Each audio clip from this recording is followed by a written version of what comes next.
जय जय नवल किशोर, जय गोपी चित चोर प्रभु, जय जय माखन चोर, हरि जय जय माखन चोर। उपस्थित सभी भक्तगण, भक्तिमती माताएं, संगीत के सहयोगीजन, विद्वत ब्राह्मणजन, संतजन, सभी के अंतस्थ विराजित श्री जानकी वल्लभ लाल को प्रणाम करते हुए रास पश्चाध्याय की कथा में हम प्रवेश करें। उससे दो बार भगवान नाम संकीर्तन।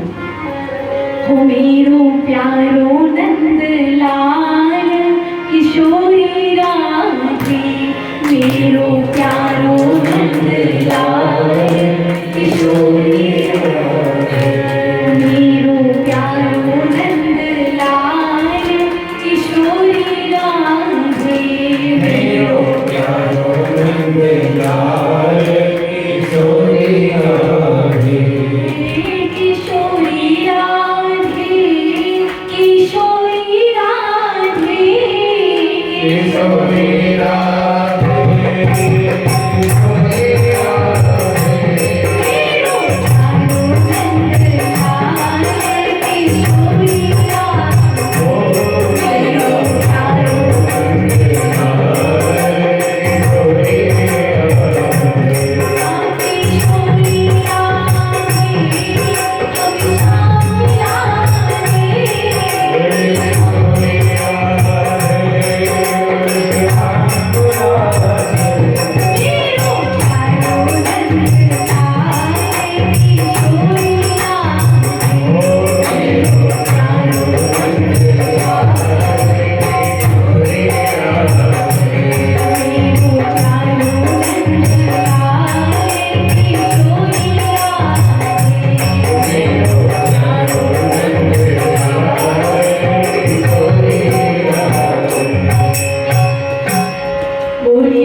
भागवत की कथा का हम विगत 5 दिवसों से श्रवण कर रहे हैं।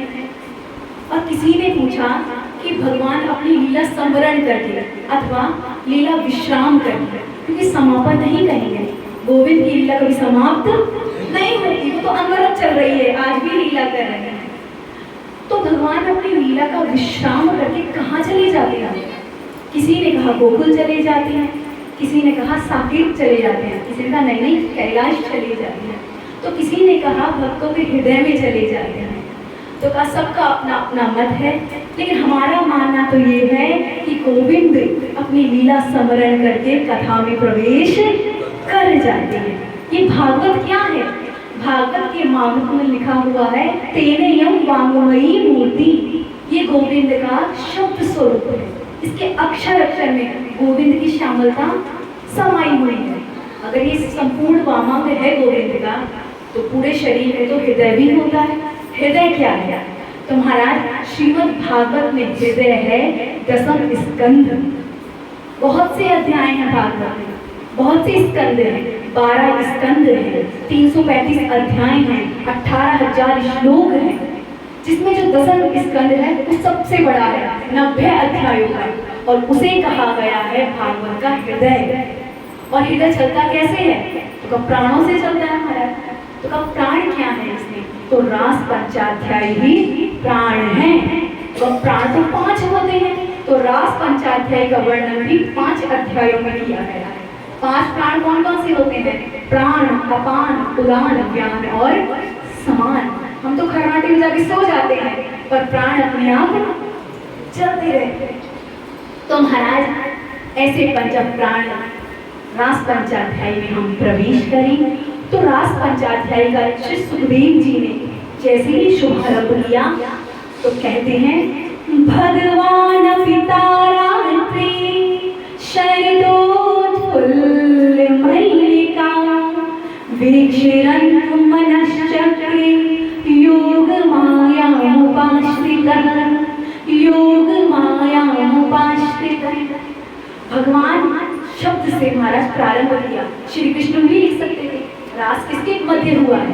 श्री कृष्ण और गोपियों के मध्य। तो भगवान क्यों लिखा महाराज? श्री कृष्ण क्यों नहीं लिखा? इसीलिए नहीं लिखा।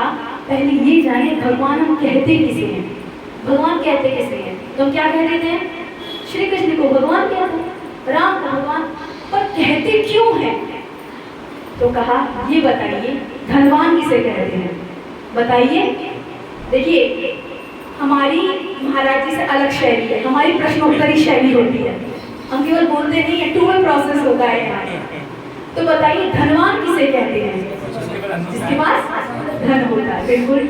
ज्ञानवान किसे कहते हैं, जिसके पास ज्ञान होता है। जमींदार किसे कहते हैं, तो भगवान किसे कहते हैं, जिसके पास भग होता है, जिसके पास भग होता है उसे कहते हैं भगवान। तो महाराज ये भग किसे कहते हैं, तो कहा 6 गुण, 6 गुणों को भग कहते हैं, और जिसमें विराजमान होती है वही भगवान कहलाने योग्य होता है। आपके अंदर आ जाए आप भगवान हो। तो कहा वो भग कौन कौन से हैं, 6 गुण कौन कौन से हैं? तो वह ज्ञान, वैराग्य, यश, श्री, ऐश्वर्य और वीर, ये 6 गुण जिसके अंदर विराजमान होते हैं वो कहलाता है भगवान। तो मानो सुखदेव जी कहना जा रहे हैं कि ये किसी ऐरे गहरे नथु खैरे की कथा नहीं है, ये षड ऐश्वर्य संपन्न भगवान की कथा है। और ये कथा इतनी लास्ट में क्यों रखी? अब बस महाराज मथुरा जाएंगे और विवाह कर लेंगे, तो पहले भी तो रख सकते थे, जब इतनी प्यारी कथा है। पर इसलिए नहीं रखा कि लोगों को भ्रम हो जाता कि ये जो कृष्ण है ना, ये रास वाला, ये कोई नाचने गाने वाला लड़का है कि आते ही नाचने गाने लगा। नहीं, इतनी बात में इसलिए रखी कि किस रास किसकी कथा है? तो कहा जिसने 6 दिन कर होते हुए पूतना को मार डाला, जिसने मात्र कुछ महीने के होते हुए तृणावर्त को उड़ा दिया महाराज, सत्तासुर का मर्दन कर दिया, और अनेक अनेक अघासुर आए, बकासुर आए, 7 दिनों तक गोवर्धन धारण किया। ऐसे ही कथा है ये, किसी एलिगेट की कथा नहीं है। इसलिए मानो भगवान से प्रारंभ किया हो, भगवान अभी, भगवान भी, भगवान अभी रात्रि। कौन सी रात्रि में किया? ता मतलब उन सभी रात्रियों में। कहने को तो एक रात्रि कहते हैं, लेकिन जब विहार किया तो गोविंद के साथ ऐसा लगा, गोपियों को ऐसा लगा कि मानो कई वर्ष बीत गए हो। तो उन सभी रात्रियों में, कौन सी रात्रियों में, समय कौन सा चुना?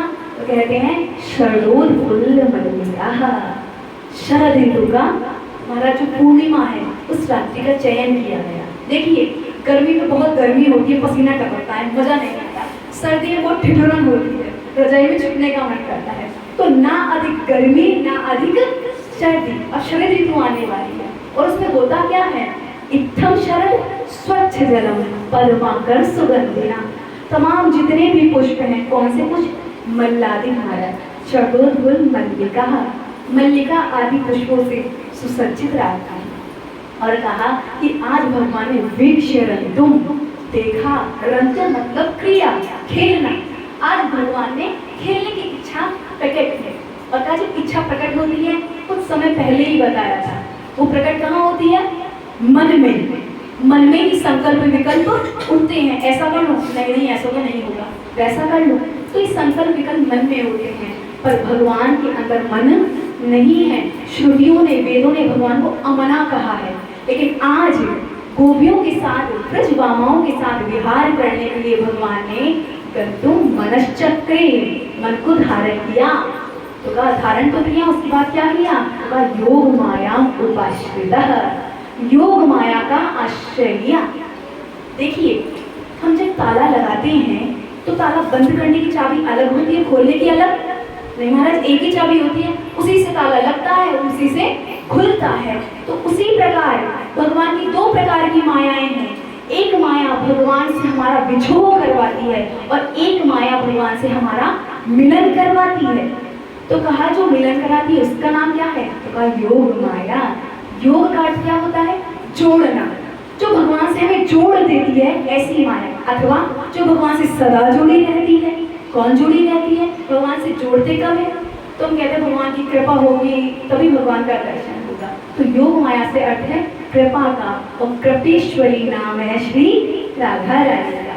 तो माना कहा वो आज गोविंद ने राधा रानी की उपासना की, राधा रानी के आश्रय गए। क्यों गए? एक छोटा सा दृष्टांत जल्दी से देंगे। इसका भक्तमाल में महाराज वर्णन आता है कि राधा रमन जी, आपने समय नाम सुना होगा, राधा रमन लाल जी के एक बहुत बड़े भक्त थे जिनका नाम था गोपाल स्वामी, गोपाल दास स्वामी। तो वो राधा रमन की सेवा करते थे, अपने हाथ से पकवान बनाते थे। एक दिन की बात, उन्होंने सोचा कि मैं नित्य आपके मंदिर जाता हूँ, आपकी सेवा करता हूँ, क्यों ना आप ही मेरे यहाँ आ जाए। तो राधा रमन जी को कह के गए कि कल सुबह आ जाना, मैं आपके लिए चकाचक 56 भोग बनाऊंगा। तो जो गोपाल दास जी थे उन्होंने पूरी रात भर बैठ कर बेचारे ने 56 भोग बनाए। पर महाराज सुबह के 5 बजे राधा रमन जी नहीं आए। सोचा राधा रमन जी कोई बात नहीं, लाल जी छोटे हैं, सो रहे होंगे, तो सोचा थोड़ी देर से आएंगे। 8 बज गए तो क्या लगता है कि अभी अभी मंगला आरती थोड़ी विलंब से होती है, मंगला आरती करवा के आएंगे, कोई बात नहीं। अब महाराज 12 बज गए दोपहर में, तो कहा लगता है लाल जी अब ये जो राजभोग है वो पाके ही आएंगे, कोई बात नहीं। 12 भी बज गए महाराज, संध्या आ गई, तो कहा लगता है संध्या की आरती करवा के आएंगे, आस है कि आएंगे आएंगे आएंगे, पर राधा रमन जी नहीं आए। अब तो महाराज सभी चिढ़ाने लगे, बड़ा भारी भक्त बनता फिरता है, कहाँ आए तेरे स्वामी, कहाँ आए राधा रमन जी, बड़ा कह रहा था कि राधा रमन जी आएंगे, सब दर्शन करना। अब लोग कहने लगे, अब तो इतनी ग्लानि हुई, पूरा दिन कुछ नहीं खाया, पूरे 56 भोगों को पोटली में बांधा, और जैसे ही प्रातः काल हुआ सुबह 4 बजे ब्रह्म मुहूर्त में उठा के वो पोटली भागने लगे कि नहीं रहूंगा इस निष्ठुर के पास में, एक नंबर का निष्ठुर है। पोटली उठा के भागने लगे कि कोई आस पड़ोस वाला देखना है। जैसे ही पोटली उठाकर भाग रहे थे बरसाने की ओर, अब राधा रानी की शरण में रहेंगे क्योंकि वो कपेश्वरी है, इसके द्वारा निष्ठुर थोड़ी है।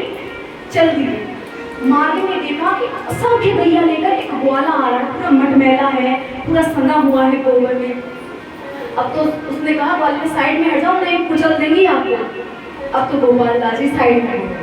महाराज गाय हटने का नाम ही नहीं ले, असंख्य गाय, अब सोच रहे अब रुकेंगी अब रुकेंगी अब रुकेंगी, पर अंत और पार नहीं आ रहा। अब तो भूख लगी है, कल के अलग भूखे थे, जल्दी से पोटली खोली, खाने लगे। जैसे ही पहला कोरा डाल ही रहे थे, वो जो आया था ग्वाला वो कहने लगा, बाबा अकेले खाओगे, हमें नहीं खिलाओगे, देखो इतनी गैयाएं को चलाता चलाता थक गया। तो गोपाल दास जी ने कहा वो तो आया नहीं दुष्ट, तुम ही खा लो।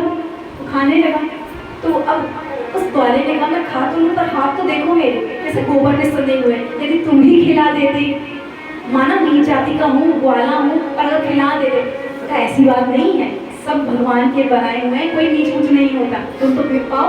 अब तो महाराज बहुत प्रेम से पानी लगे, पाते पाते महाराज भोजन से पेट भरा, बाकी सामग्री को बांधा। तब तो महाराज कहा कहाँ जा रहे थे, तो बस दुष्ट को बुलाया था राधा रमन जी को, वो लाल जी तो आए नहीं और आप आ गए, अब तो किशोरी जी की शरण में जा रहे हैं। तब तो महाराज वो ग्वाला तो हो गया गायब, गोविंद प्रकट हो गए, बोलिए राधा गोविंद भगवान। तो आपके सामने तो खाया, तुम्हारे हाथ से खाया है। तब तो गोपाल दास ने बोला ये बात तो सही है, तो कहा प्रभु थोड़ा सा एक बार हटना, ही पोटली तो पकड़ना।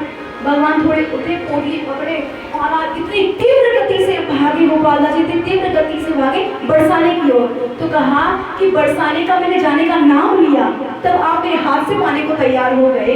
यदि राधा रानी की मैंने शरण में ले लिया तो आप तो सेवा में संलग्न हो जाओगे, तो मैं अब रुकने वाला नहीं हूँ। तो कहने का आश्चर्य क्या है, कहने का आश्चर्य ये है कि पुरुष की अपेक्षा जो स्त्री जाति होती है ना, तो स्वभाव की थोड़ी कोमल होती है। इसलिए महाराज यदि गोविंद आपके नहीं सुन रहे हैं तो किशोरी जी की शरण में आ जाओ।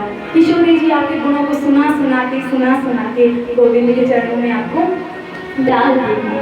ऐसी परम कृपालु, ऐसी परम दयामयी किशोरी जी का भगवान ने रास रचाने के लिए आश्रय दिया और कहा कि जितने भी कामोद्दीपक साधन है, काम को बढ़ाने वाला क्या क्या होता है, तो आज पूरा चंद्रमा है, पूर्णिमा का चंद्रमा है। दूसरा बताया कि जितने भी पुष्प हैं वो खिल रहे हैं, शीतल मंद सुगंध हवा चल रही है, ठंडी ठंडी हवाएं चल रही है, इतनी जोर से भी नहीं चल रही कि वस्त्र उड़ जाए, इतनी धीमे भी नहीं चल रही पसीना आ जाए, मंद मंद चल रही है महाराज, खुशबू आ रही है, थोड़ी ठंडी ठंडी सी झोंके आ रही हैं। उसके बाद जितने भी कामोद्दीपक साधन है सबको आज भगवान ने बढ़ा दिया, मन का आश्रय लिया। उसके बाद आज गोविंद ने बंसी बजाई, और कैसी बंसी बजाई, तो उसमें लिखा हुआ है जिसमें 3 स्वर है। 3 स्वर जो होता है ये बीज मंत्र होते हैं, ह्रीम क्लीम, ये क्या होते हैं, मंत्र तो छोटे हैं, बीज मंत्र है। लेकिन काम बहुत बड़ा करते हैं। तो ये क्लीन शब्द क्या है? कान को बढ़ाने वाला है। तो ऐसे स्वर को महाराज साध कर गोविंद ने बंसी बजाई। महाराज जैसे ही बंसी बजाई, इतनी सुंदर बंसी बजी, इतनी सुंदर बंसी बजी, तो यहाँ सुखदेव जी कहते हैं निशम्य गीतम तदनंग वर्धनम व्रजस्त्रियः कृष्ण गृहीत मानसा आजग मुरम्यो न्यमलक्षितोद्यमा सयत्र कांतो जबलोक कुंडला। निशम्य, निशम्य का अर्थ होता है सुन करके। निशम्य गीतम, किस गीत को सुन करके? तो कहा तद अनंग वर्धनम, अनंग नाम है कामदेव का, जो काम को बढ़ाने वाला है। तदनंग वर्धनम ब्रज स्त्रिय कृष्ण गृहीत मानसा। जितनी भी ब्रज मामाएं थी, कल भी बंसुरी बजी थी, तो कल महाराज जी ने क्या बताया था? इति वेणु रजम्भम राजम सर्वभूत मनोहरम। कल भी वेणु गीत में बंसी बजी, और वो बंसी कैसी थी? सभी के मन को हरने वाली। लेकिन आज ब्रजस्त्रिय कृष्ण गीत मानसा, आज भी बंसी बजी, पर किसको सुनाई थी? केवल उन ब्रजमामाओं को जिनका कल भगवान ने चीर हरण करके रास में आने का प्रवेश निमंत्रण दे दिया है। आज बहुत सुंदर बंसी बजाई गई महाराज। और कहा ये चीर हरण लीला क्या है? चीर हरण का अर्थ है आवरण भंग लीला। जब तक कोई महिला ने घूंघट डाल रखा है, सामने प्रियतम खड़े हैं, क्या दिखाई देंगे? नहीं दिखाई देंगे। कब तक नहीं दिखाई देंगे? जब तक वो घूंघट खोलेगी नहीं। तो घूंघट खोलने वाले भी तो प्रियतम ही हैं। जब वो आते हैं, खोलते हैं, तो उनका दर्शन हो जाता है। तो मानो आज अपनी गोपियों को रास में प्रवेश देने के लिए कल भगवान ने आवरण भंग किया। क्योंकि चीर का एक नाम है माया। जब तक जीव माया से लिपटा हुआ रहेगा, तब तक उसे गोविंद का साक्षात्कार हो नहीं सकता। तो आज गोविंद ने गोपियों को याद कर दिया। एक और बात देखिए, भक्त भगवान को याद करे उसे क्या कहते हैं? भक्ति। भक्त भगवान को याद करे वो है भक्ति। लेकिन भगवान भक्त को याद करे वो क्या है? भक्ति की पराकाष्ठा महाराज। बहुत बड़े स्तर की भक्ति है। आज गोविंद की महाराज याद आई गोपियों की, बहुत सुंदर बंसी बजाई। और कैसी बंसी? जो काम को बढ़ाने वाली है। और आज समस्त ब्रह्माओं को भगवान ने चित्त को ग्रहित मानसा अपहरण कर लिया। और जैसे ही अपहरण किया, तो यहाँ सुखदेव जी कहते हैं आजग मुरम्यो, सभी की सभी गोपियां जहाँ गोविंद थे वहां आ गई। आ गई क्यों लिखा? आप ऐसे कहोगे, आपके पतिदेव हैं, किसी शादी में गए, तो आप क्या कहेंगे? क्या कहेंगे कि हमारे वो है ना, वो शादी में गए थे। ये थोड़े कहेंगे आ गए थे। आ गए थे का प्रयोग कब होगा? जब आप शादी में पहले से विराजमान होंगे, तो आप कहेंगे। तो सुखदेव जी ने ये नहीं लिखा कि समस्त गोपियां गोविंद के पास गईं। यहाँ लिखा है आजग मुरम्यो, आई। अथवा कहने का क्या है कि सुखदेव जी पहले से उस रास में विराजमान हैं। सुखदेव के महाराज सुख मंजिली के। मानो परीक्षित को जितनी कथा कह रहे हैं सुखदेव जी, कोई हवा में बातें नहीं कर रहे, कोई पढ़ी पढ़ाई बातें नहीं कर रहे, कोई सुनी सुनाई बातें नहीं कर रहे। पूरे जितने भी चरित्र हैं सबका हमारा साक्षात्कार करते हुए उसका गायन कर रहे हैं। आजग मुरम्यो यमलोक क्षेत्रों। महिलाओं की, माता बहनों की एक आदत होती है, जब भी कहीं जाएंगी तो 10-5 को साथ में ले जाएंगी। तू भी चलेगी, तू भी चलेगी, और कथौरी तू भी चलेगी। तो आएंगी तो 10-5 को साथ लेकर आएंगी, और जाएंगी तो साथ लेकर आएंगी। एक कहा तो चलती रहती तो चल। लेकिन आज गोपियों ने जैसे ही बंसी की तान, गोपियों के पड़ी कान, भूल गई देह का भान। कहाँ चली गई? जहाँ गोपियों के कांत नितांत वन में एकांत शांत विराजमान थे, वहाँ भागी भागी चली गई। कैसे गई? तो कहा जवलोल कुंडला। इतनी वेग से भाग रही हैं कि जो कानों के कुंडल है ना, वो बार बार कपोलों को स्पर्श कर रहे हैं, इतनी वेग से भाग रही हैं। और कहा कि कांत का अर्थ क्या हो रहा है? तो कांत का अर्थ हो रहा है कम सुखम अंतः इति कांतः। वैसे लोक भाषा में कांत कह देते हैं पतिदेव को, लेकिन कांत का अर्थ होता है जिस व्यक्ति से सर्वाधिक सुख मिले उसे कहते हैं कांत। तो आज गोपियां अपने कांत से मिलने के लिए नितांत जंगल में एकांत में चली गई। तो कैसे गई? तो कहते हैं दुहंत्यो भयो काचिद दुहम हित्वा सुमुत्सकः पयोनिश्रित्य संयामे मनोद्वास्यां परायन्। एक गोपी गैया दोह रही थी। दोहते दोहते जैसे ही बंसी की तान सुनी तो दोहनी वहीं छोड़ी और भाग गई। एक गोपी बढ़िया रबड़ी बना रही थी। जैसे ही सुनी तो महाराज रबड़ी को आधा बनाए छोड़कर चली गई। एक गोपी हलवा बना रही थी, उसने हलवा छोड़ा। एक गोपी तो अपने छोटे से नवजात शिशु मात्र 6 महीने का है, उसको दूध पिला रही थी। जैसे ही बंसी सुनी उस बच्चे को वहीं छोड़कर चली गई। एक गोपी अपने पतिदेव को भोजन परोस रही थी। महाराज आधा भोजन परोसा और सुनते ही भाग गए। तो कहाँ भागी? तो कहाँ भागे?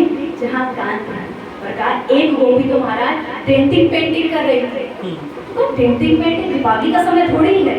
तो डेंटिंग पेंटिंग ऐसे नहीं, लीपा पोती एक होती है दीवारों की और एक होती है शरीर की। तो एक गोपी साज श्रृंगार कर रही थी। जैसे ही बंसी की तान सुनी महाराज एक कपोल में क्रीम लगाई और एक गाल में लगाना ही भूल गई। एक आंख में काजल डाला और एक आंख में भूल गई। संत तो यहाँ तक कहते हैं श्री कृष्ण की मुरली को सुनकर गोपियों का मन हर्षाया। श्री कृष्ण की मुरली को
किसी ने कहा ये जो रासलीला है ना, ये काम लीला है। कृष्ण भगवान ने गोपियों के साथ नाच गाना की, खूब मौज मस्ती की है। तो देखो इस शंका का भी समाधान यही करेंगे। जब रास रचाया गया उस समय गोविंद की आयु थी मात्र 7 वर्ष की और गोपियों की उम्र थी 50 से ऊपर। तो 7 वर्ष का बालक तो आज भी ग्रामीण अंचलों में देखो नंगा घूमता है, उसके मन में कोई विकार ही नहीं होता। तो क्या ऐसा व्यक्ति कामलीला कर सकता है? दूसरी बात, जब कोई स्त्री किसी के प्रति आकर्षण जगाने जाती है ना, तो अच्छे से अच्छा श्रृंगार करती है जिससे सामने वाला उसको देखकर मोहित हो जाए या आकर्षित हो जाए। आपने भजन में सुना, श्री कृष्ण की मुरली को सुनकर गोपियों का मन हर्ष आएगा। जरा विचार कीजिए, जिस स्त्री ने दांतों में अंजन अर्थात काजल लगा रखा होगा वो स्त्री कैसी लगेगी? सुनकर ही हंसी आ गई महाराज। तो सोचिए, क्या रासलीला कोई कामलीला हो सकती है? अगर वो क्या काम करने जाती तो दिव्य श्रृंगार करती कि हाथ से तो बंसी बजाई है, हाथ तो फूक ला 1 घंटा तक। तो नहीं महाराज, जैसे ही सुनी तोड़ पड़ी, नाक की वाली कान में, कान की वाली नाक में, अस्त्र वस्त्र, वस्त्रों को भी अस्त्र वस्त्र। किसी ने चुन्नी ओढ़ी, कोई चुन्नी ओढ़ना ही भूल गई, किसी ने एक गाल पे फाउंडेशन लगा रखा है, एक ने नहीं लगा रखा। कैसी लगेगी वो स्त्री? तो महाराज ये रासलीला कामलीला नहीं है, ये क्या है? रास का अर्थ होता है रस, रसो वही सह। जब वो परम रस की अनुभूति करने जा रही हैं। ये गोपियां कौन है? जीवात्मा। गोविंद कौन है? परमात्मा। रास क्या है? जीवात्मा परमात्मा का मिलन का उत्सव। और ये गोपियां जो हैं कोई साधारण स्त्रियां थोड़ी हैं, कोई गालियां थोड़ी हैं। आप गर्ग संहिता को उठा के देखिए, कोई साधन सिद्धा है, कोई नित्य सिद्धा है, कोई दंडकारण्य के बड़े बड़े संत हैं जिन्होंने गोविंद जब राम जी के रूप में आए और तापस वेश को देखा तो मन महाराज ललचार गया कि ऐसे कर दो, अगर ऐसे स्वरूप वाला हो तो इसका आलिंगन तो हमें करना चाहिए। तो भगवान ने कहा अभी तो मर्यादा का धारण कर रखा है, लेकिन हाँ जब द्वापर में आएंगे सबके मनोरथों को पूर्ण करेंगे। तो कोई साधन सिद्धा है, कोई नित्य सिद्धा है, तो कोई दंडकारण्य के संत हैं, कोई यज्ञ सीता है, तो कोई साधारण स्त्रियां ये गोपियां नहीं हैं। और एक स्वामी हरिदास जी महाराज हैं जिन्होंने बिहारी जी को प्रकट किया। उन्होंने तो रास में प्रवेश करने का 7 सोपान बताए हैं, हम तो फिर भी सुन रहे हैं, पर उन्होंने अधिकारी बताया कि रास में प्रवेश का अधिकारी कौन है। तो कहा प्रथम सुने भागवत। पहले तो उसने भागवत सुन रखी हो। प्रथम सुने भागवत, किसके मुख से सुने? भक्त मुख भगवत वाणी। आजकल ऐसा नहीं विधर्मी कर रहे हैं तो किसी के मुख से ही सुन रहे हैं, नहीं महाराज, भक्त के मुख से सुनना चाहिए। प्रथम सुने भागवत, भक्त मुख भगवत वाणी। द्वितीय आराधे भक्ति, जो व्यास नव भांति बखानी। दूसरा भक्तियों का आचरण करे, और वो भक्ति कौन सी है? श्रवणम कीर्तनम विष्णु स्मरणम पाद सेवनम। 9 प्रकार की भक्तियों का आचरण करे जो व्यास जी ने भागवत में कही। प्रथम सुने भागवत, भक्त मुख भगवत वाणी। द्वितीय आराधे भक्ति, व्यास जो नव भांति बखानी। तृतीय करे गुरु समझ, दक्ष सर्वज्ञ जैसे लोग। तीसरा दीक्षित होना चाहिए। ऐसा नहीं है गुरु मंत्र कान में पढ़ाने भागवत सुनने आ गए, नहीं, कंठी होनी चाहिए, गुरु होना चाहिए उसका। क्यों? क्योंकि गुरु है वो जानता है क्या करना है क्या नहीं करना।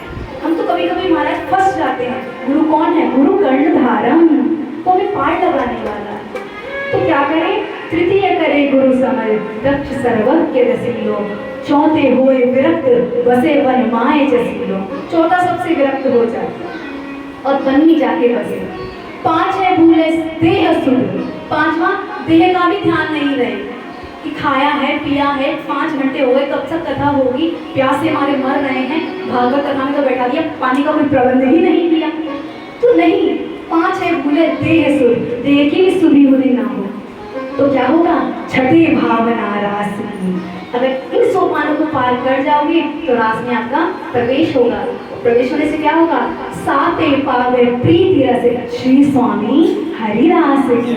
श्री स्वामी हरिदास। तो महाराज इस प्रकार हरिदास जी को बड़ी कठिन बताई है, सोपान बताए। तो आज गोपियों की वही स्थिति हो गई है, घर छोड़ दिया, वन में चली गई। और महाराज देह की भी सुध नहीं है।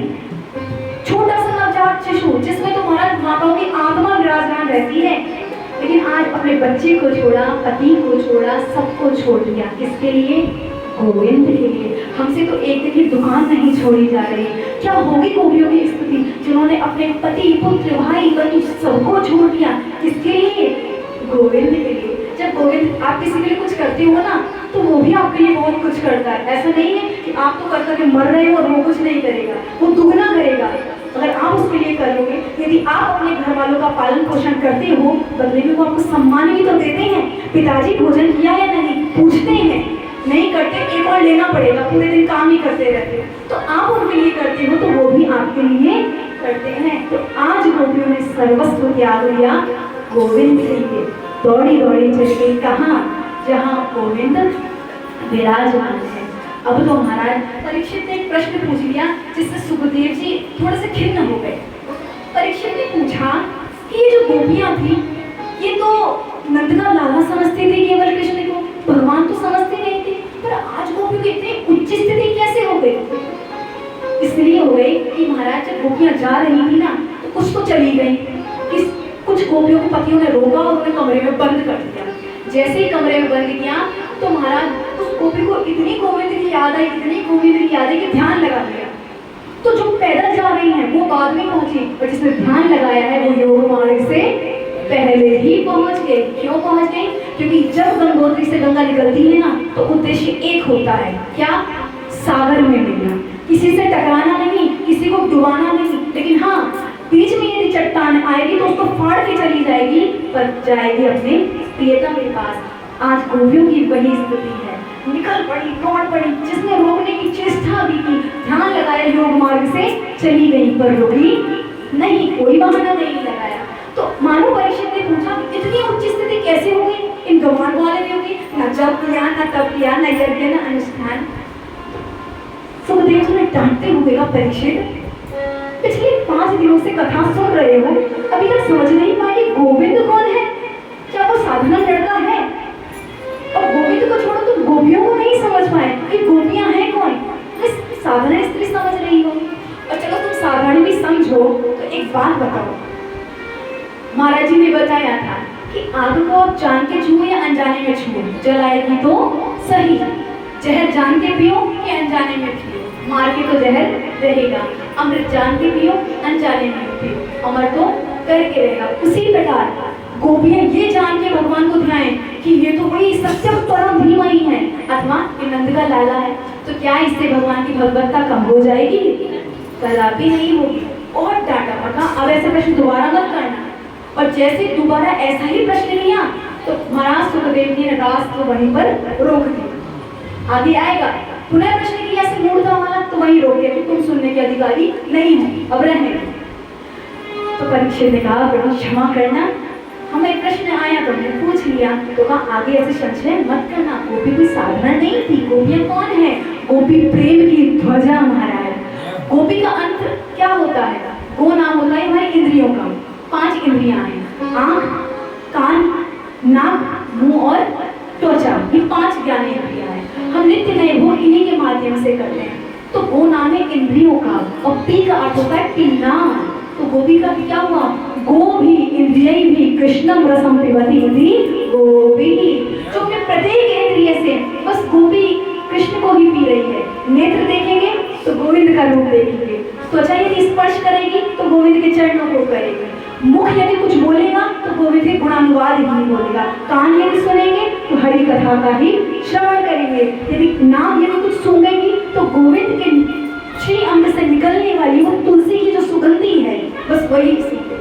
तो जिसकी समस्त इंद्रियां गोविंद की सेवा में लगी हुई है वो है गोपी।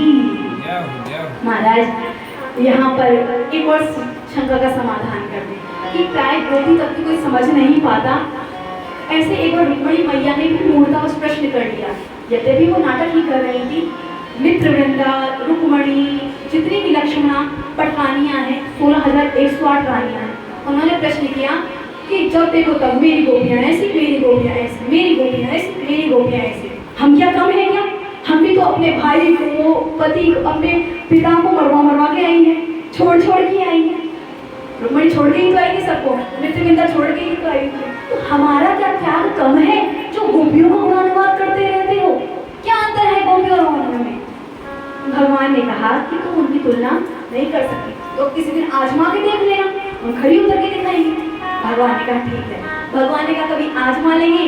उसी रात में गोविंद के महाराज सर में बहुत पीड़ा हुई, सर दर्द करने लगा, बहुत सर दुख रहा। वैद्य को बुलाया गया, वैद्य ने उपचार किया पर उपचार नहीं हुआ। अब तो नारद जी आए रुक्मणी परेशान कि देखो हमारे स्वामी का इतना सर दर्द कर रहा है, कुछ कर नहीं पा रहे हैं, कोई इलाज आप बताइए नारद जी। तो नारद जी ने कहा कि इनका सर दर्द बस एक ही चीज से जाएगा। किससे जाएगा?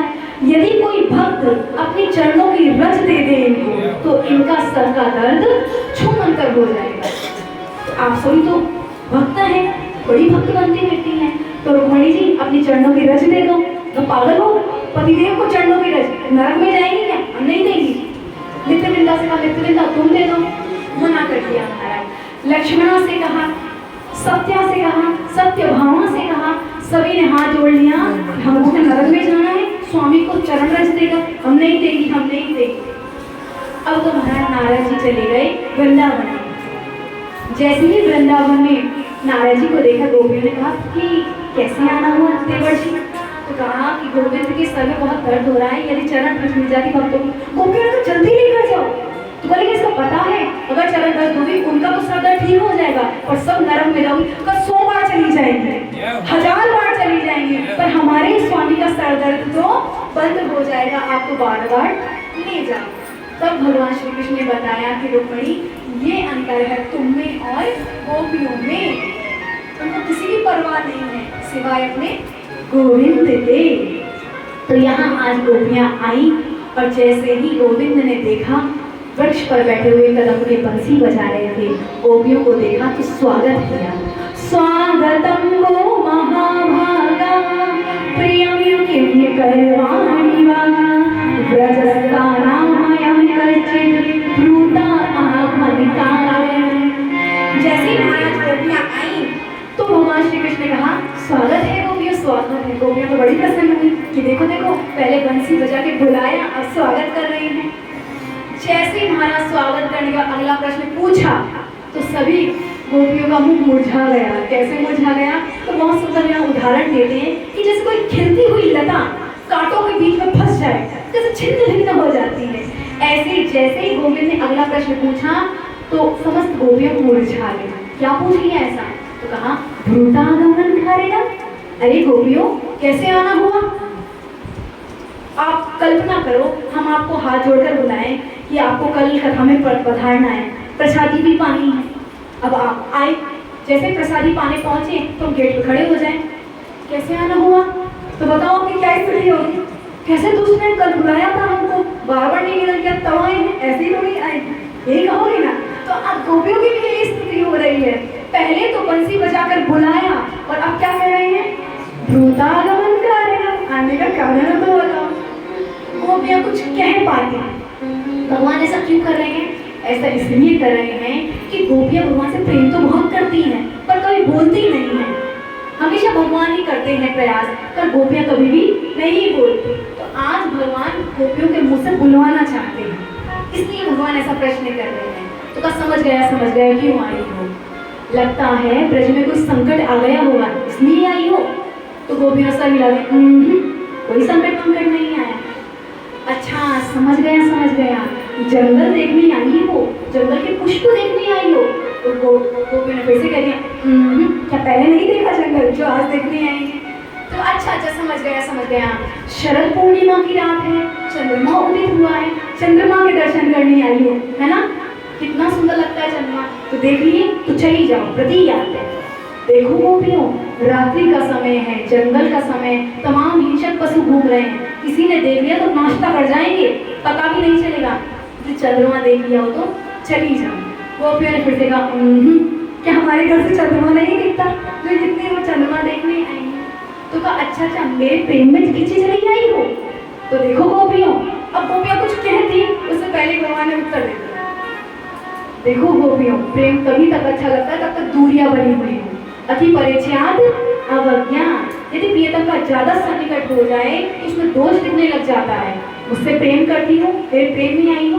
तो जैसे तुम क्या, उससे तो जानवर भी प्रेम करते हैं, मोर भी प्रेम करता है, हिरण भी प्रेम करता है। तो जब मैं गैया चराने जाऊं तब दर्शन कर लिया करो, लौट जाओ। और देखो गोपियों, अगर किसी ने देख लिया ना, पूरा समाज में धू धू करेगा कि अर्धरात्रि को कहाँ घूम रही हो। तो मानो गोपियों ने पुनः कह दिया कि हम नहीं जाएंगे। तो भगवान ने फिर प्रश्न कर दिया, अच्छा समझ गया, पति से लड़ झगड़ के आ गई हो, उनको तमाम बातें सुना के आ गई हो। देखो गोपियों, पति कैसा भी हो, कौड़ी हो, क्रोधी हो, कामी हो, लोभी हो, पति पति होता है। और जो पति तुम्हें मिला है तुम्हारे भाग्य का मिला है, तो उसकी सेवा करना एक पतिव्रता का धर्म है। इसलिए घर चली जाओ। अगर ऐसा नहीं किया, पतियों को छोड़ दिया, नरक में जाना पड़ेगा। यह सुखदेव जी बहुत सुंदर बता रहे हैं कि गोविंद ने गोपियों को दोनों प्रकार के भय बताए, दृष्ट भय, अदृष्ट भय। दृष्ट भय क्या? कि समाज थू थू करेगा, समाज तुम्हारा बहुत अपकार करेगा, तुम्हें भली बुरी करेगा। और अदृष्ट भय क्या? नरक में जाना पड़ेगा। तो ऐसा कर क्यों रहे हैं कृष्ण? इसलिए कर रहे हैं गोविंद कि हम बाजार में टमाटर लेने जाते हैं ना, बड़े दबा दबा के देखते हैं, टाइट तो है ना, सड़े हुए तो नहीं है। अथवा मटका लेने जाते हैं, ठोक बजा कर देखते हैं, टूटा तो नहीं है, ठंडा पानी तो रहेगा। तो गोविंद तो गोपियों को महाराज का आनंद देने वाले हैं, कैसे प्रवेश दे देते बिना पूछे। तो 10 प्रश्नों में भगवान गोविंद ने पूछा कि कैसे आए। मानो 10 प्रश्नों में पूछा हो कि ये हम जो भी करते हैं, ज्ञान 5 ज्ञानेंद्रियां, 5 कर्मेंद्रियां, इन्हीं के द्वारा करते हैं और इन्हीं के द्वारा हम संसार में अटकते हैं। तो मानो गोविंद ने पूछा हो, आई तो हो क्या, अपनी 10 इंद्रियां लेकर तो आई हो, या एक आध घर छोड़ गए? तो कहा एक छोड़ भी देंगे तो उससे होगा क्या? तो कहा देखो, नाव को डुबाने के लिए एक छिद्र ही काफी होता है। तो भगवान ने तो कह दिया, मोए कपट छल छिद्र ना। अरे वो थोड़ा सा तो स्वीकार कर लो। तो थोड़ा भी नहीं, एकदम शुद्ध होने के आना पड़ेगा। तो यहाँ गोपियां भक्त थी। भगवान ने 10 श्लोकों में पूछा कैसे आई। गोविंद को गोपियों ने 11 श्लोकों में कहा ऐसे आई। और बहुत सुंदर प्रणय गीत गाया, इसमें प्रणय की याचना की, प्रेम मांगा है गोपियों ने। कहती हैं, मैवं विवोर्हति भवान् गर्वितुं न शंशं, मैवं विवोर्हति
प्रति का अर्थ होता है संस्कृत में कि चली जाओ। जब से आए तब से कहते चली जाओ, ऐसा मत कहो। एक तो हमने बुला लिया, बंसी बजा के बुलाया और अब कह रही हो चली जाओ। यदि हमें भगाना ही था तो बुलाया क्यों, और बुला लिया तो भगा क्यों रहे हो? मैवम भी हो, ऐसा मत कहो। और कहा भगवान गतितुम न संशय, संतज्ञ हम आपके लिए संतज्ञ सर्व विषय स्तवपाद बोलम, हम आपके चरणों की सेवा करने के लिए सभी को छोड़ के आई है। संतज्ञ सर्व विषय स्तवपाद बोले, आपके चरणों की सेवा के लिए खिंची चली आई है और बार बार कह रही हूँ चली जाओ, ऐसा मत कहो। और कहा कि हम कौन है? भक्ता भजस्व, हम आपकी भक्त हैं, हमारा ऐसे तो परित्याग मत करो। तो वह भक्त कहते किसे है? ये भी बहुत सुंदर है। देखिए भक्त का अर्थ जाने। तो किसी ने कहा कि जो भगवान नाम संकीर्तन करे ना वो भक्त है। तो कहा नहीं नहीं, जो संकीर्तन करे वो तो कीर्तनिया है, भक्त थोड़ी है। तो कहा कि जो पूजा करे वो भक्त है। तो जो पूजा करे वो तो पुजारी है, तो भक्त थोड़ी है। तो कहा कि जो ध्यान लगाए वो भक्त है। तो जो ध्यान लगाए वो तो योगी है। तो कहा जो गाए, तो कहा जो गाएगा वो तो गायक है। तो कहा आप ही बता दो भक्त किसे कहते हैं, हमें नहीं समझ में आता। तो कहा भक्त उसे कहते हैं, इन सभी के सम्मिश्रण को भी भक्त कहते हैं, पर भक्त कहते किसे हैं?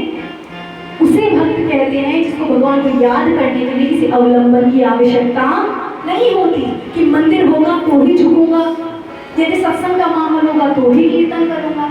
भक्त वो है जिसके स्मरण मात्र से भगवान की याद आ जाए, वो है भक्त। हमने कहा प्रहलाद, आपको किसकी याद आ गई? नरसिंह भगवान की याद आ गई। हमने आपसे कहा कि महाराज भक्तिमती मीरा, तो किसकी याद आई? गिरधर की याद आ गई। नरसिंह मेहता सांवरिया से, तो जिसके स्मरण मात्र से भगवान याद आ जाए वो है भक्त। अथवा संस्कृत में जो चावल होते हैं ना उनको भी भक्त ही कहते हैं। जैसे भक्त चावल बनते हैं वैसे ही भक्त भी बनता है।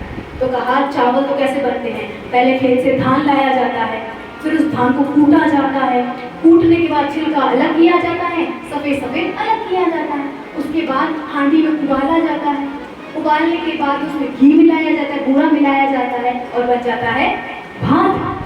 तो जैसे गोविंद को भात पसंद है ऐसे गोविंद को भक्त भी पसंद है। तो भक्त कैसे बनते हैं? तो सबसे पहले तो इसके अंदर बहुत गंदगी लगी हुई रहती है, काम की, क्रोध की। एक तो इतनी इच्छाएं, ये कर लूंगा फिर वो कर लूंगा, लेकिन ये नहीं सोचता कि हमारे सोचने से हो क्या सकता है। आज तक हुआ है? कुछ नहीं हुआ। पर इतने लंबे लंबे महाराज मुसद्दीलाल के सपने देखेगा, उसमें डूबा ही रहेगा। तो कहाँ क्रोध लोभ की ये जो हमारे ऊपर कणिका लगी हुई है, भगवान क्या करते हैं? कूटते हैं। चावलों को जैसे कूटते हैं ऐसे भगवान जो है मूसल मारते हैं। किसके? दुखों के। कभी बेटा बुरा बोलता है, कभी बेटी बुरा बोलती है, तो महाराज बहुत वैराग्य आता है। हम इनके लिए कर करके मरे जा रहे हैं और ये कहते क्या है? किया ही क्या है आपने हमारे लिए? तो सब माँ बाप करते हैं, आपने कौन सी नई बात कर दी? तो हम कर करके मर रहे हैं, ये उल्टा जवाब देते हैं। तो महाराज ये गोविंद की कृपा है, गोविंद अपनी ओर खींचना चाहते हैं। जो सच्चा भक्त होता है ना तो भगवान के इशारों को समझ जाता है। ध्रुव के लिए अवलंबन क्या बने? सौतेली माँ के वचन ही तो बने, और क्या बने? प्रहलाद के लिए शब्द ही तो। एक और बात हम आपको कहें कि जब हम सो रहे होते हैं तो जागते कैसे हैं? कुछ शोर कर देता है, अरे शोर कर दिया, हमको जगा दिया, तो शोर होता है तो हम जागते हैं नहीं। जैसे शब्द से इस नींद से जाग जाते हैं, उसी प्रकार यदि गोविंद की लीला कथाओं को सुनेंगे तो उस नींद से भी जाग जाएंगे। किस नींद से? जिसको गोस्वामी जी ने कहा है, मोह निशा सब सोग निहारा, देखा सपन अनेक प्रकारा। उस नींद से कब जाओगे? जब ज्यादा से ज्यादा सुनेंगे। और आप जैसा सुनते हैं वैसे आप हो जाते हैं। तो इसका प्रमाण क्या है? इसका प्रमाण है प्रहलाद जी। प्रहलाद जी दैत्य कुल में थे, पर महाराज उनकी माँ ने जब वो गर्भ में थे तो क्या सुना? भागवत कथा सुनी। भागवत कथा सुनी तो भक्तराज कौन बन गए? प्रहलाद उत्पन्न हुए। किससे हुए? शब्द से हुए। अभिमन्यु जब सुभद्रा के गर्भ में थे तो युद्ध की इतनी बातें सुनी, अभिमन्यु को सिखाना नहीं पड़ा, और सीधे सिखाए ही आए। तो कैसे आए? सुनने से। सुनने का बड़ा प्रभाव पड़ता है, इसलिए ज्यादा से ज्यादा अच्छा हम सुने। तो जब ठोकरें लगती हैं, जब दूसरे कुछ बोलते हैं, तब गोविंद की ओर हम जाते हैं। अब छिलका तो उतार दिया भगवान। जब चावलों को कूटते हैं ना तो माताएं बहनें इतना ध्यान रखती हैं कि चावल का छिलका उतरे, चावल टूटे नहीं, क्योंकि टूट जाएगा तो क्षत हो जाएगा। अक्षत का मतलब क्या है? जो टूटे नहीं। और बासमती का मूल्य ज्यादा होता है, टूटे हुए का कम होता है। तो भगवान दुख के, भलाई बुराई के, अपमान के मूसल तो मारता है। भगवान का क्या करते हैं? भगवान को मोड़ना है भक्ति में, भक्त को तोड़ना थोड़ी है, इसे तो मोड़ना है। तो जब भगवान की ओर हम मुड़ जाते हैं तो भगवान क्या करते हैं? तो जैसे चावल को उबाला जाता है ऐसे ही भक्त विरह में, भगवान के प्रेम में महाराज जलता रहता है। कब मिलोगे, कैसे मिलोगे, इतना साधन कर तो रहा हूँ, क्यों नहीं मिल रहे हो, गलती कहाँ हो रही है, बताओ तो सही, मार्गदर्शन करो तो सही। तो जब इस प्रकार जलता रहता है विरह में, तो महाराज इसके अंदर जो कठोरता है ना, जो भलाई बुराई कह दिया, किसी को कुछ कह दिया, वो कठोरता धीरे धीरे कम होती चली जाती है। सबका आदर करता है। बड़े बड़े संतों को देखा होगा, छोटे से बच्चे को भी प्रणाम करते हैं, सबको प्रणाम करते हैं। क्यों? क्योंकि उनके अंदर जो कठोरता है वो अब चली ही रही है। जब कठोरता चली जाएगी, अभी कठोरता गई है, भगवान को पाने योग्य नहीं हुआ है, तो इसमें घी डालो। घी क्या है? भगवान के प्रेम का घी डालो, भगवान के वात्सल्य गुणानुवाद की शक्कर डालो। जब इसके अंदर प्रेम आएगा, वात्सल्य आएगा, तब ये जीव भगवान के पाने के योग्य हो जाएगा। बोलिए राधा गोविंद भगवान की। तो कहा प्रभु हम आपके भक्त हैं, हमारा परित्याग आप मत कीजिए। सभी को छोड़ के आई है, पिता को छोड़ के आई है, भाई को छोड़ गई है, केवल आपके लिए। अब आप भी त्याग देंगे तो हम कहाँ जाएंगे? और गोविंद आपने बुलाया है इसलिए आई हैं। आप बार बार कह रहे हो चली जाओ चली जाओ, हम तो अपने घर में काम कर ही रही थी, खुद ही ने बंसी बजा के हमें बुलाया और अब कह रही हो चली जाओ। भगवान ने कहा हमने बुलाया, हम तुम्हें भेज भी देते हैं, अभी हम तुम्हें अपनी शक्ति से सबके घर पहुंचा देते हैं। तो गोपियां कहती हैं कर्माम किम्मा, हम करेंगे क्या? अब शरीर को तो पहुंचा दोगे, पर मन जो आपके चरणों में लगा हुआ है वो तो यही रहेगा। और बिना मन के हमारा शरीर काम ही नहीं करता। जब मन आंखों में आ जाता है तो आंख देखती है, जब मन कान में आ जाता है तो कान सुनते हैं, जब मन मुंह में आ जाता है तो बोलते हैं। तो बिना मन के तो कोई काम होता ही नहीं। तो ये और बता दो, भेज तो दोगे, हम करेंगे क्या? तो कहती है कि गोविंद आप जब से आए तब से उपदेश दे जा रहे हो, नरकगामी होगी, हम मानते हैं कि नरक में जाना पड़ेगा। आपकी एक एक बात अक्षरशः सत्य है कि एक पतिव्रता स्त्री को अपने पतिदेव की सेवा करनी चाहिए। लेकिन हम आपसे एक प्रश्न करें तो पूछो, तो एक महिला है, उसका नियम है कि वो अपने पतिदेव की पूजा करने के बाद ही भोजन करती है, उसका नियम है। अब उसके पतिदेव को विदेश जाना पड़ा तो पतिदेव ने अपनी चित्र दे दिया, इसकी पूजा करना। अब उसकी पूजा करती है, फिर भोजन करती है। अब एक दिन की बात, वो पूजा करने बैठी ही थी, इतनी देर में पतिदेव दरवाजे पर आ गए। अब यहाँ उठती है दरवाजा खोलने में तो पूजा का अभिमान, दरवाजा खोलती है तो तस्वीर का अभिमान। तो गोविंद अब आप ये बता दो कि उस महिला को करना क्या चाहिए? गोविंद ने कहा कि जो साक्षात पति आ गया है तो तस्वीर की क्या पूजा करें, सब छोड़े। तो आप बस गोविंद जिसे घर में छोड़ के आई हैं वो तस्वीर है। समस्त जगत के एकमात्र जो पति है वो तो आप हैं, आपके लिए छोड़ के आया। गोविंद तो बड़े प्रसन्न हुए महाराज। उसके बाद गोपियों ने कहा कि गोविंद हम आई हैं, जब से उपदेश दे रहे हो तो देखो ना, तो आपको उपदेश देने का अधिकार है, उपदेश देने का अधिकार ब्राह्मणों को होता है। तुम अहिर का छोरा उपदेश देते किसके है? जो श्रोता थोड़े से ज्ञानवान हो गए। अरे कुछ तो पता हो, कृष्ण थे इतना तो पता हो। तो ना तुम्हें कहने का अधिकार, ना हमें सुनने का अधिकार। हम गंवार पानी में, हम क्या जाने, हम तो वही दूध हाथ मटका में सर फोड़े हैं, हम नहीं जानते कुछ भी वेदों की बातें। इसलिए ना तुम्हें कहने का अधिकार है, ना हमें सुनने का अधिकार है। इसलिए मैवम मत बोलो, मत बोलो, मत बोलो। गोविंद प्रसन्न तो हो रहे हैं, लेकिन कह रहे हैं अभी पूर्णतः ये बात नहीं कह रही मन की कि चाहती क्या है। तब तो अंत में गोपियों ने कहा कि सिंचांगनम तस्त्वधराम रतपूर्णेन। गोविंद प्राचीन काल में आप माताएं बहनें सबने चूल्हा जलाया होगा, चूल्हे में रोटी बनाई होगी।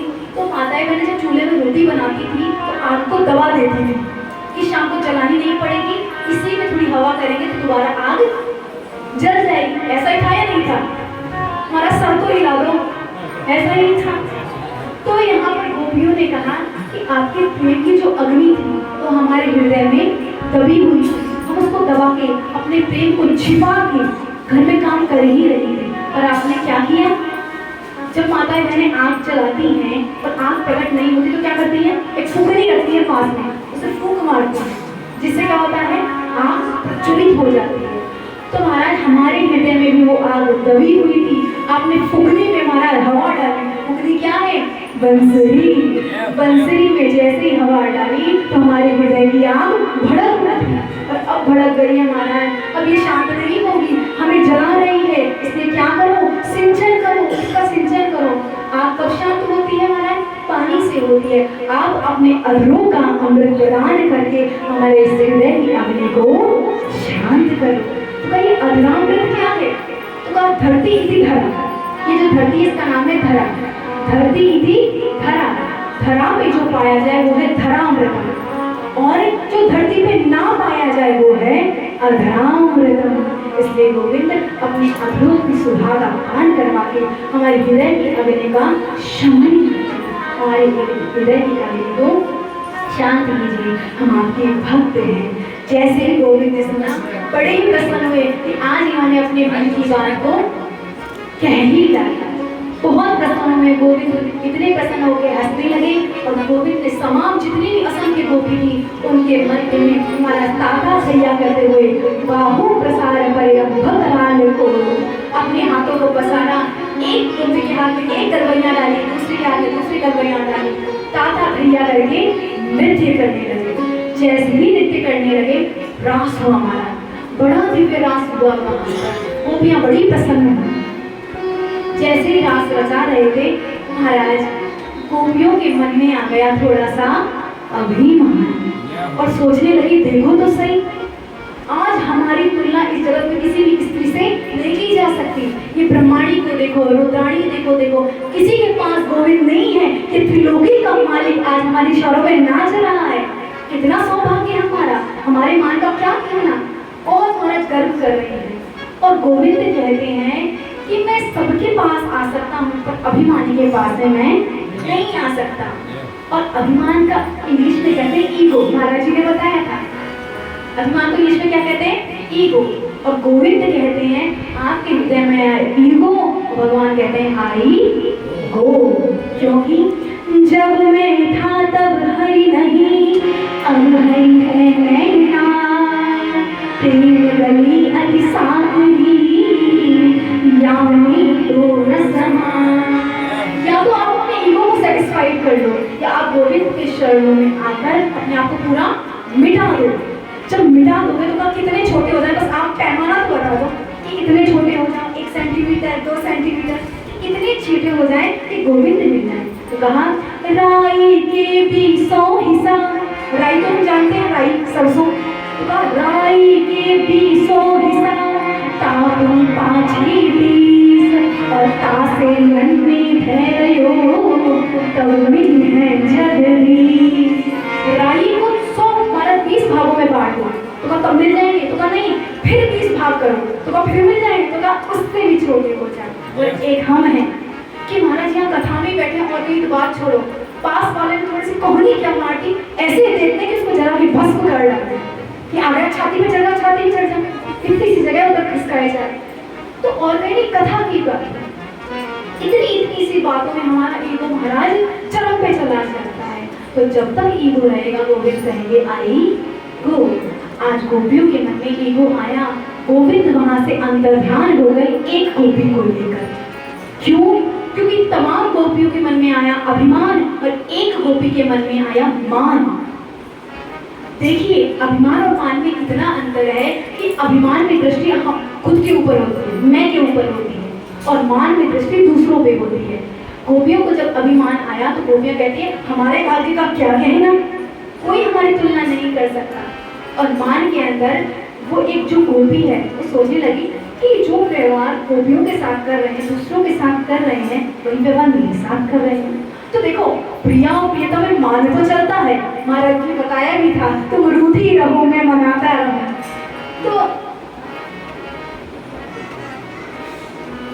तो महाराज प्रिया प्रियतम में मान तो चलता है पर अभिमान की जगह नहीं होती। कि जैसे एक व्यक्ति की पत्नी का नाम रमा है और वो स्वप्न में उमा उमा चिल्लाए तो पत्नी गुस्सा हो जाती है, मेरा नाम तो उमा है, ये रमा कौन है, तो रूठ जाती, फिर वो मनाता है। तो मान तो चलता है पर अभिमान नहीं चलता महाराज। अब विस्तार तो बहुत है, आदेश आ गया है कि बस 5 मिनट में समाप्त करना है और अभी तो इतना विषय कि 3 घंटे भी कम पड़ जाएंगे, तो बड़े संक्षिप्त में 5 मिनट का तो 10-15 मिनट तो लेंगे। तो महाराज भगवान अंतर्ध्यान हो गए एक गोपी को लेकर। फिर यहाँ लिखा है अंतर्हित, भगवान क्यों गायब हो गए, अंदर से हित चाहते हैं गोविंद का। जैसे ही गोविंद गायब हुए, गोविंद की ऐसी ही स्थिति हो गई, कैसी है जैसे बरसों का भूखा व्यक्ति हो, उसको आप सुस्वादु भोजन की थाली रख दो, उसने 2-3 कोहरे तोड़े ही हो और कोई थाली छीन कर ले जाए, उस व्यक्ति से पूछो उसकी क्या स्थिति होगी महाराज, वो तो कांप जाएगा, वो तो व्याकुल हो जाएगा। तो गोपियों की स्थिति भी वैसे ही हो गई। अब तो गोपियां महाराज वन वन ढूंढने लगी, तमाम जितने भी वृक्षावलियाँ हैं, बरगद हैं, पीपल हैं, आम हैं, पुरुष वर्ग के वृक्षों से पूछती हैं। जब कोई प्रत्युत्तर नहीं मिलता तो उनको तमाम बातें कह देती हैं, तुम निष्ठुर हो। और निष्ठुर पुरुष क्या जाने स्त्री के मन पे क्या बीती है। फिर तुलसी से पूछा, चंपा से पूछा, लता से पूछा। जब तुलसी आदि ने भी कोई प्रत्युत्तर नहीं दिया तो कहा ये तो सौंप लगती हैं, ये सौंप का कल्याण क्यों करेंगे। उनको तमाम बातें सुना दी। उसके बाद नारायण अन्वेषण करती हुई जंगलों के भीतर चली गई। गोविंद के चरण देखे, एक और गोपी के चरण देखे। मन में सोचा एक और गोपी है। गोविंद ने उस गोपी का दिव्य श्रृंगार किया। उसके बाद तमाम जितनी भी गोपियाँ थी सोचा कि गोविंद की लीला का अनुकरण करें। एक गोपी पूतना बन गई, एक कृष्ण बन गई और कहती है मैंने पूतना मार डाली, पूतना मार डाली। एक गोपी तृणावर्त बन गई, एक कृष्ण बन गई, मैंने तृणावर्त मार डाला। एक ने बड़ी जोर से लात मारी तो कहा मैंने सप्तासुर उड़ा दिया। एक ने अपने दुपट्टे को हवा में डाला और कहा आ जाओ ब्रजवासियों, गोवर्धन के नीचे आ जाओ। तो जैसा जैसा गोविंद ने कहा मानो आज गोविंद की याद में जो गोपियाँ हैं वो गोविंदमय हो गई हैं, गोविंद ही बन गई हैं। और कहती हैं श्याम तन श्याम मन श्याम ही हमारे धन, आठों याम करोड़ों में श्याम सो ही प्यार है। श्याम गति श्याम मति श्याम ही है प्राण गति। महाराज तमाम जितनी भी क्रियाएं वो श्याममय हो गई। उसके बाद वो जो एक गोपी थी उसको भी थोड़ा सा सौभाग्य जागा तो भगवान उसको वहीं छोड़कर चले गए। जैसे ही गोपी को छोड़कर गए बड़ी जोर से चिल्लाने लगी। 5 महाराज शब्दों का पुकारण किया। उसके बाद कहते हैं जैसे इस गोपी को छोड़ गए और उसने जैसे ही 5 शब्द बोले तो आज 5 मूर्तियां ही, आज 5 गोविंद के विग्रह वृंदावन में स्थित हो गए। राधा दामोदर है, राधा रमन है, बिहारी जी हैं। ये 5 प्रकार के नाम पुकारे तो 5 विग्रह प्रकट हो गए। उसके बाद और अंदर जाने लगी तब महाराज कहते हैं जो एक गोपी थी उसने कहा हम जितना अंदर जंगल में जाएंगे ना अंधकार में, हमसे छिपने के लिए ये भी उतने ही अंधकार में जाएंगे। और तमाम कांटे कंकड़ पड़े हुए हैं और हम अपने निज सुख के लिए, निज तृप्ति के लिए गोविंद को कष्ट पहुंचाए। प्रेम ये नहीं कहता। प्रेम का अर्थ क्या होता है? तत्सुख सुखम। हम पे जो भी बीते हमारा प्रियतम सुखी रहना चाहिए। तो कहा जहाँ से गायब हुए हैं, जहाँ से गायब हुए हैं वहीं मिलेंगे। दोबारा यमुना पुली पर आई। बहुत सुंदर महाराज रास के गोपी गीत गाया कि जयति तेजिकम जन्म नाम बजा श्रयत इंद्रिया शस्त्र तत्वे। कि गोविंद जब से आप वृंदावन में आए हो ना, इस वृंदावन की महिमा तो बैकुंठ से भी ज्यादा बढ़ गई। और क्यों बढ़ गई? तो बैकुंठ में तो तमाम जितने भी पुण्य करोगे तब पहुंचना पड़ेगा, पर वृंदावन में सहजता से ही किशोरी जी की कृपा से पहुंचा जा सकता है। और आपके आने से यहाँ लक्ष्मी भी आकर विराजमान हो गई है। तो हे दरिद्र, हे दयालु, आकर देखो हमारी क्या स्थिति हो रही है आपके प्रेम में। हमें ऐसे मत कर पाओ, हम आपकी बिन मोल की दासियाँ हैं। और बिन मोल की दासियाँ, हम आपसे कोई रुपया पैसा थोड़ी मांग रही हैं कि आपकी सेवा करके तुम्हें 10,000 रुपये सैलरी दो, कुछ नहीं मांग रही। बिन मोल की दासियों को ऐसे मार रहे हो, और मारना ही था तो बचाया क्यों? जब वो हमें पूतना मारने आई थी, सप्तासुर इंद्र ने मारना चाहा, कालिया नाग ने मारना चाहा, मरने दिया होता तब मरने क्यों नहीं दिया? तब तो बचा लिया, इसी दिन के लिए बचाया था। कोई नहीं मारेगा, मैं मारूंगा गोपियों को। तो प्यारे प्यारे अपने प्रेम में हमें मत मारो। इसलिए आप ब्रह्मा जी की स्तुति पे आए हो, आपके चरणों की हम दासी हैं। आपके चरण कैसे हैं? पापों का हमारा आकर्षण करने वाले। गोविंद ने कहा हो मर क्यों नहीं जाती? दशरथ जी ने अपने प्राण तत्काल त्याग दिए, कुंती ने तत्काल त्याग दिए, तुम भी मर जाओ। तो कहा मर्द हो जाए, अमृत पी के बैठी हैं। कौन सा अमृत? तब कथा अमृत। आपकी कथा रूपी अमृत को पी के बैठी हैं। मरना चाहे तो भी मर नहीं सकती। और गोविंद यदि हमारे अंदर सौभाग्य मत आ भी गया था तो कोई रोगी यदि रोगी हो जाए तो व्यक्ति को भागना चाहिए या उपचार करना चाहिए। अभी हमारे अंदर सौभाग्य मत आ गया था, हमें बताना चाहिए था। जैसे आपने कालिया का विष का वमन किया, ऐसे हमारे अंदर जो विष आ गया था मान का, उसका भी नमन करना चाहिए था। इसलिए हे सुंदर, हे बहुत सुंदर वाचन करने वाले, मधुरयागिरा बहुत सुंदर बोलने वाले, हे त्रिभुवन सुंदर, हम आपके चरणों की दासी हैं। इसलिए गोविंद आ जाओ, अब हमको ज्यादा तड़पाओ मत। इन निरावरण चरणों से, जिन चरणों को हम अपने वक्षस्थल पर भी रखने से डरती हैं, उन चरणों से, निरावरण चरणों से आप जंगल में भटक रहे हो, आपके कंकड़ चुभ रहा होगा, इस याद से ही हमारा हृदय बहुत दुखी हो रहा है। इसलिए गोविंद आ जाओ, अब हमको ज्यादा मत तड़पाओ। महाराज जैसे ही इस प्रकार कहा तो कहते हैं तासाम आवे धूल छौरी साक्षात मनमथ मन कथा। भगवान वहां प्रकट हो गए और कैसे प्रकट हुए? कामदेव के मन को भी मत देने वाले भगवान श्री कृष्ण प्रकट हुए और तमाम गोपियों से माफी मांगी और कहा कि देखो गोपियों, बिना विप्रलंभ के प्रेम पुष्ट नहीं होता। जब तक बहुत ज्यादा भूख ना लगी हो ना, तब तक भोजन का मूल्य समझ में नहीं आता। जब तक सर पे धूप ना तपी हो, तब तक छाया का महत्व समझ में नहीं आता। उसके बाद प्रेमियों की चर्चा की। अनेक प्रकार के प्रेमी होते हैं, लेकिन जो प्रेम के बदले प्रेम करता है वो व्यापारी है। आप तो प्रेम मत करो, लेकिन हम तो करेंगे। ऐसे प्रेमी तो माँ बाप होते हैं। बच्चे करें ना करें, माँ बाप तो महाराज प्रेम करते हैं। और जो किसी से प्रेम नहीं करता वो 4 प्रकार के बताए गए। आत्माराम, आप्तकाम, गुरुद्रोही, अकृतज्ञ। आत्माराम आत्मा में रमण करता है, आप्तकाम की समस्त कामनाएं पूरी हो गई। गुरुद्रोही जो दुष्ट है, अकृतज्ञ जो आप कर करके मर जाओ पर आपके लिए कुछ भी नहीं करेगा। तो सारी गोपियां कहती हैं आप तो अकृतज्ञ हो। का ऐसी बात नहीं है गोपी, तुम एक रूठी थी, दूसरी मना लेती थी, पर मैं भी तो तुम्हारी याद में रो रहा था, मुझे कोई मनाने वाला नहीं था। और गोपियों, आज मैं घोषणा करता हूँ कि मेरे समस्त भक्तों में अग्रणी तुम हो। और कहा एक बात और कहूँ गोपियों, लोहे की जंजीरों से निकलना तो बहुत आसान बात है। अरे जुगाड़ लग जाए तो तिहाड़ जेल भी तोड़ के चले जाते हैं कैदी, लेकिन घर गृहस्थी की जंजीरों को तोड़ना बहुत मुश्किल है। कि तुमने मेरे प्रेम में घर गृहस्थी को भी छोड़ दिया। तो कहा तुम धन्य हो, धन्य हो, धन्य हो। तुम मेरे लिए रोई, कोई रुपया पैसा के लिए नहीं रोई गोपियां। किसके लिए रोई? गोविंद के लिए रोई। इस प्रकार हमने रास का बड़े संक्षेप में महाराज श्रवण किया और फलश्रुति बताते हैं कि जो भी रास का श्रवण करता है उसके समस्त हृदय के रोग शांत होते हैं। और जो सतत गोपी गीत का श्रवण करे, गायन करे, उसे गोविंद के दर्शन अवश्य होते हैं, अवश्य होते हैं, अवश्य होते हैं। अब गोविंद ने समस्त गोपियों के साथ महाराज किया। महाराज बोलिए रास बिहारी भगवान की। अरे गोकुल में देखो